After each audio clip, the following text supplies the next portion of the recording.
పుష్ప 2 వసూల పరంగా సరికొత్త రికార్డులు సృష్టించారు అల్లు అర్జున్.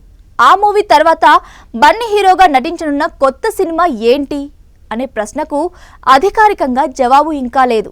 పుష్ప 2 తర్వాత త్రివిక్రమ్ తమిళ దర్శకుడు అట్లీలతో అల్లు అర్జున్ సినిమా ఉంటుందనే ప్రచారం జరిగింది. అయితే ఎవరితో ముందుగా మూవీ చేస్తారనే దానిపై ఇంకా స్పష్టత రాలేదు. తాజాగా త్రివిక్రమ్ దర్శకత్వంలోనే అల్లు అర్జున్ సినిమా చేస్తున్నారని ఫిలిం జగత్ talk. July, son of Satyamurthy, అలా వైకుంఠపురంలో వంటి హ్యాట్రిక్ విజయాల తర్వాత ఈ ఇద్దరి కాంబోలో రూపొందనున్న 4వ సినిమా ఇది. ఈ ప్రాజెక్ట్ కోసం త్రివిక్రమ్ భారీ క్యాన్వాస్ ఉన్న వైవిధ్యమైన కథను సిద్ధం చేసినట్లు టాక్. శివుడి తనయుడైన కార్తికేయుడు యుద్ధ దేవునిగా ఎలా మారాడు, తండ్రి అయిన శివుణ్ణి తిరిగి కలవడానికి కార్తికేయుడు బయలుదేరినప్పుడు అతని ప్రయాణం ఎలా సాగింది అనే కథాంశంతో ఈ సినిమా ఉంటుందట.